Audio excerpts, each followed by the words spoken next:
Parfois, j'ai des pensées de peur, jugement, échec, rejet. Quels sont tes conseils méditatifs au sujet de la peur? Et la pleine conscience m'a fait découvrir qu'il y a beaucoup de colère en moi. As-tu des conseils pour la contenir au quotidien grâce à la pleine conscience? Ce qui nous ramène à la question des émotions. Et toujours cette idée de ne pas résister, de ne pas se reprocher l'émotion, de ne pas chercher à la faire disparaître, de ne pas non plus lui laisser prendre les commandes, pas lui obéir, ne pas la suivre aveuglément.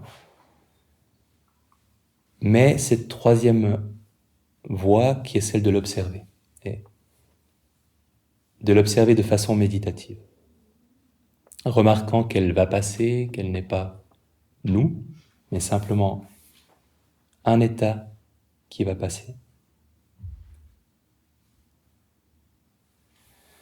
Alors techniquement, c'est simple.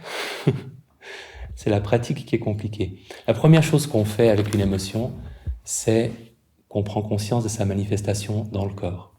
Parce que si on veut la saisir au niveau des pensées, on va forcément s'y perdre. On ne peut pas ne pas s'y perdre, surtout si l'émotion est intense ou désagréable. Donc on commence par se demander, et vous pouvez vous poser la question, est-ce qu'il y a une quelconque vague émotion qui soit présente? Alors, ce ne sera pas peut-être en ce moment quelque chose d'intense, à moins que vous ayez de la chance, mais s'il y a un léger quelque chose, que ce soit une émotion agréable d'ailleurs ou une émotion désagréable, que ce soit un petit peu de joie, un petit peu de tristesse, un peu d'ennui, un peu d'impatience, un peu de sérénité, en donnant un nom à cette émotion si elle est présente pour vous.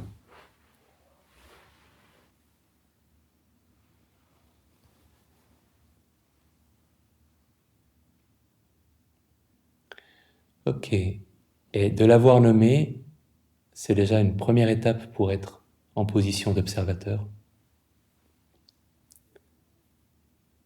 Et la deuxième étape, probablement que ça ne va pas donner grand-chose, si vous n'avez pas un gros poisson dans votre filet, mais demandez-vous quelles sont les sensations qui correspondent à cette émotion. Comment cette émotion se manifeste-t-elle physiquement dans le corps? À quel endroit et avec quelle sensation?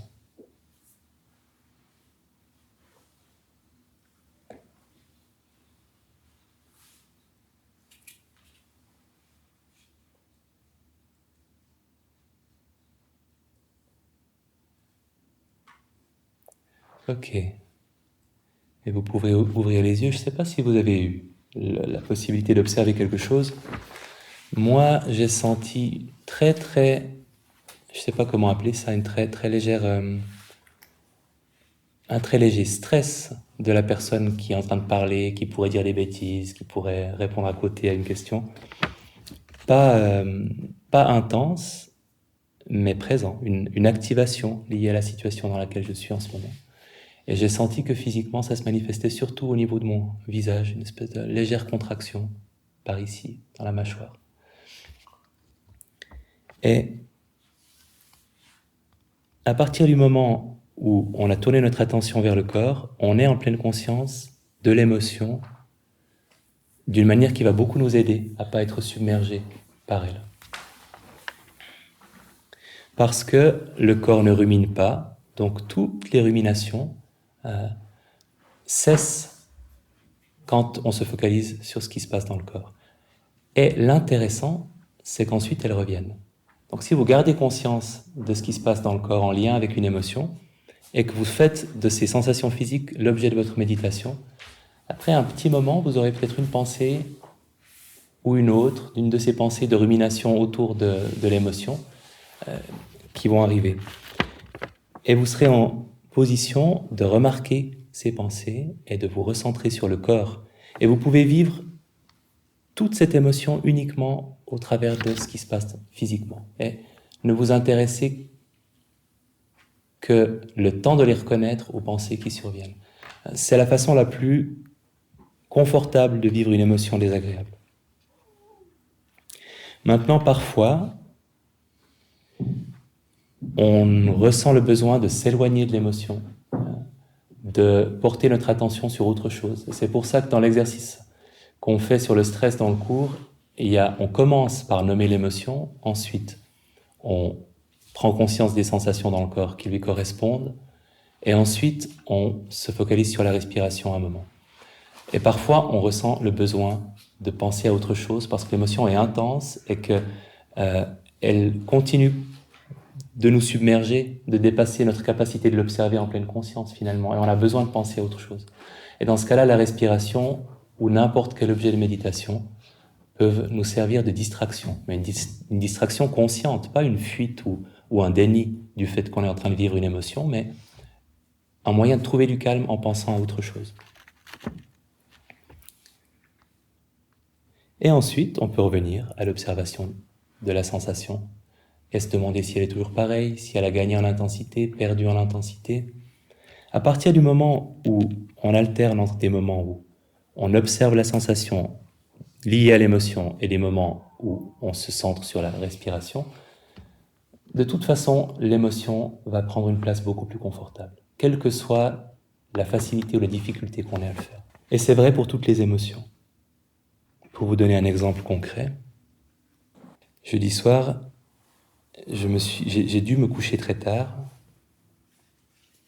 en raison de ma vie familiale, et 10 minutes avant de me coucher, j'ai senti une espèce d'anxiété. Et je montre tout de suite l'endroit où je l'ai senti parce que c'est en bon méditant. Ça a été mon réflexe de dire, ok, anxiété, clairement, elle est où? Et elle était, comme souvent pour moi, pour cette émotion-là, par là, autour de peut-être de l'estomac, je sais pas, quelque chose qui se nouait, qui se serrait ici. Donc je suis resté dans la conscience de cette sensation-là. C'est d'autant plus facile que elles sont assez conservatrices, les émotions. Elles ont tendance à toujours se manifester physiquement de la même manière. Donc après un certain temps, on connaît, en tout cas dans les grandes lignes.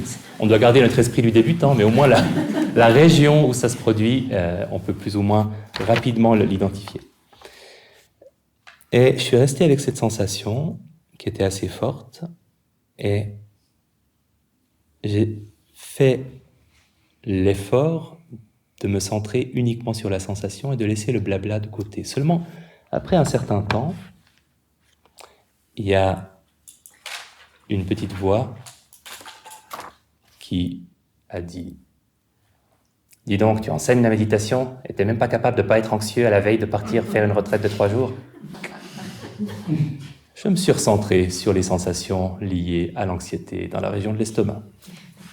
Et un peu plus tard, ah oui, j'ai eu celle-là. Mais tu vois, tu devrais peut-être quand même te demander qu'est-ce que ça veut dire de ressentir cette anxiété juste avant de partir enseigner. Est-ce qu'il y a quelque chose à comprendre sur toi?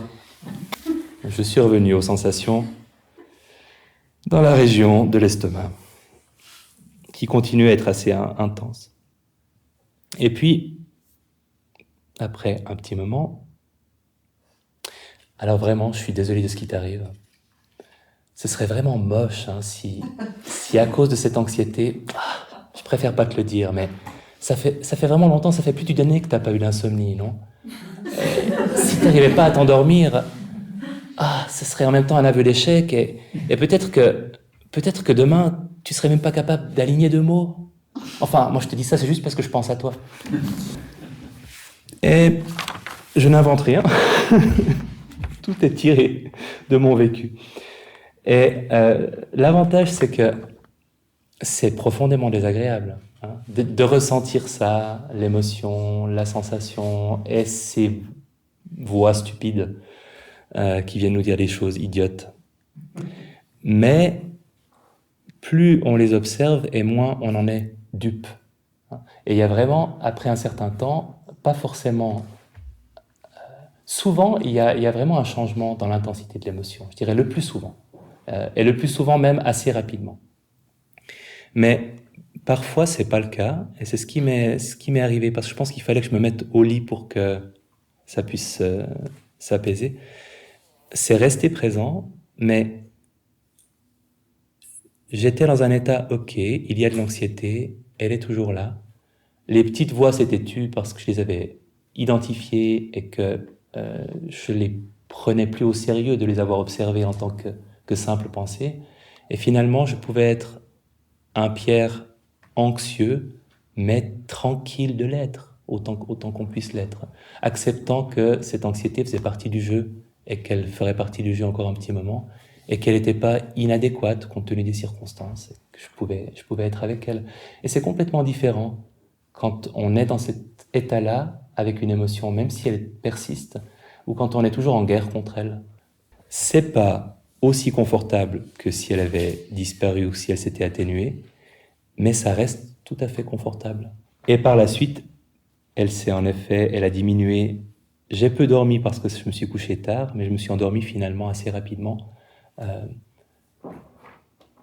avec mon truc habituel qui est de choisir de méditer toute la nuit. Quand je sens qu'il y a un risque d'insomnie, je décide de méditer toute la nuit et de ne pas dormir.